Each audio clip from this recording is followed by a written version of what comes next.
भारत के ठीक हृदय में चंबल नदी के अशांत जल द्वारा निर्मित भूमि में बसी है चंबल घाटी।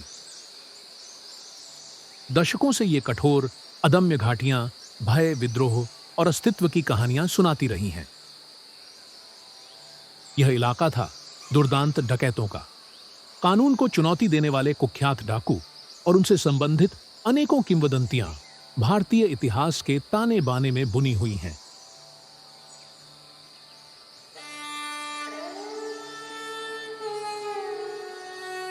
मध्य प्रदेश, राजस्थान और उत्तर प्रदेश में 5 लाख हेक्टेयर से अधिक क्षेत्र में फैली चंबल घाटी का स्वरूप एक प्राकृतिक किले जैसा था।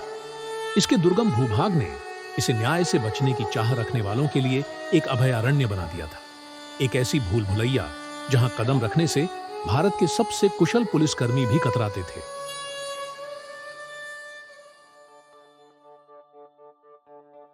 चंबल में डाकुओं का उदय कोई संयोग नहीं था। यह सामंती शोषण, घोर गरीबी और न्याय की आस से पैदा हुआ विद्रोह था। इनमें से कई अपराधी तो धनी या उच्च जाति के थे, जिन्होंने कठोर सामाजिक बाधाओं से मुक्त होने के लिए बागी बनने का विकल्प चुना। बाकियों के लिए व्यक्तिगत प्रतिशोध और सम्मान संहिता ने दस्युओं के रूप में उनकी नियति तय कर दी। कालांतर में चंबल घाटी ने ऐसी शख्सियतों को जन्म दिया है जिनके नाम भय और आकर्षण का पर्याय बन गए। फूलन देवी उत्पीड़न में जन्मी और फिर दस्यु सुंदरी के रूप में बदनाम हुई। वहमई नरसंहार जैसे प्रतिशोध के उसके कृत्यों ने अंतर्राष्ट्रीय स्तर पर सबका ध्यान आकर्षित किया, और उसकी कहानी भी बीहड़ों में समाप्त नहीं हुई। उसने राजनीति के माध्यम से मुक्ति की तलाश की और न्याय और अवज्ञा दोनों का प्रतीक बन गई। सांसद बनने के बावजूद उसका अंत बंदूक की गोली से ही हुआ। मानसिंह था तथाकथित जेंटलमैन डकैत, जो जितना सम्मानित था उतना ही भयानक उसका आतंक भी था। 1000 से अधिक डकैतियां, 185 हत्याओं के लिए जिम्मेवार, और फिर भी कई उसे उसकी उदारता के लिए याद करते हैं। एक रॉबिन हुड नुमा शख्सियत जिसने खलनायक और नायक के अंतर को धुंधला कर दिया। एक राष्ट्रीय स्टीपल चेस चैंपियन पान सिंह तोमर ने खुद उसी व्यवस्था से धोखा खाया जिसके तहत वह सेवा करता था। अपने ही भाई से भूमि विवाद को लेकर डाकू बनने के लिए मजबूर होने वाले तोमर का जीवन व्यवस्थागत विफलता की एक चेतावनीपूर्ण कहानी है। चंबल के कुख्यात डकैतों में आखिरी निर्भय सिंह गुज्जर ने 2005 तक अपना दबदबा कायम रखा। कुछ लोगों के लिए वे निर्दयी अपराधी थे, दूसरों के लिए वे एक नायक थे जिसने उत्पीड़न को चुनौती दी। देखा जाए तो कई डकैतों ने गरीबों की मदद और सत्ता के खिलाफ युद्ध छेड़कर सामाजिक डाकू की छवि बनाई। पर सच क्या है? वो शायद एक जटिल द्वंद्व है जो उस खंडित समाज को दर्शाता है जिसने उनको जन्म दिया। डकैतों से पुलिसिया गोलियों की ताकत से निपटने के अलावा आचार्य विनोबा भावे जैसे लोगों ने डाकुओं को आत्मसमर्पण के लिए मनाने के लिए प्रयास किए। 1960 में भावे ने हिंसा के मूल कारणों को जानने के लिए इस क्षेत्र की यात्रा की और डाकुओं से अहिंसा और सुधार का मार्ग चुनने का आग्रह किया।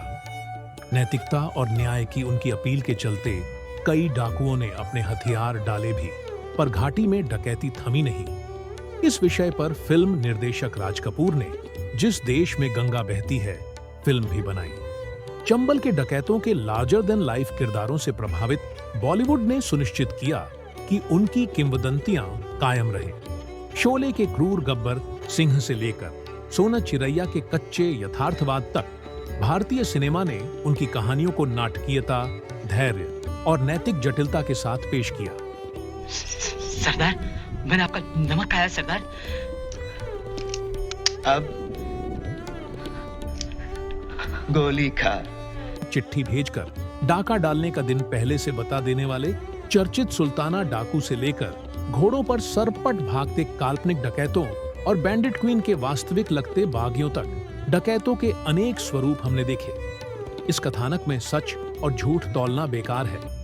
2000 के दशक की शुरुआत में चंबल के डकैत खत्म हो गए। गहन पुलिसिंग, आर्थिक विकास और बदलती सामाजिक गतिशीलता ने उनकी दुनिया को तहस नहस कर दिया। डकैतों से आखिरी बड़ी मुठभेड़ 2007 में हुई थी, जिसमें राम बाबू गढ़रिया मारा गया था। कभी गोलियों और विद्रोह से भरे बीहड़ इसके बाद शांत हो गए। आज चंबल घाटी ने अपने हिंसक अतीत को भुला दिया है। इसकी नदी अब लुप्तप्राय प्रजातियों के लिए एक अभयारण्य है। इसके बीहड़ संरक्षणवादियों के लिए एक आश्रय स्थल है। फिर भी इनमें कुख्यात डकैतों के किस्सों की गूंज अभी भी सुनाई देती है, जो पीढ़ियों से चली आ रही कहानियों का हिस्सा बन अमर हो गई हैं। चंबल के डकैत केवल अपराधी नहीं थे, वे असमानता, विद्रोह और बदलाव से जूझ रहे समाज के प्रतीक भी थे।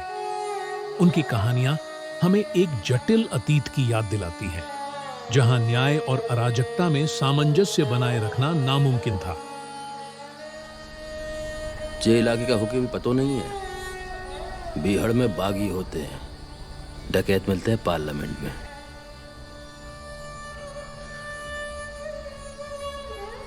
अगर आपको ये प्रस्तुति पसंद आई हो तो हौसला अफजाई के लिए लाइक और सब्सक्राइब जरूर करें।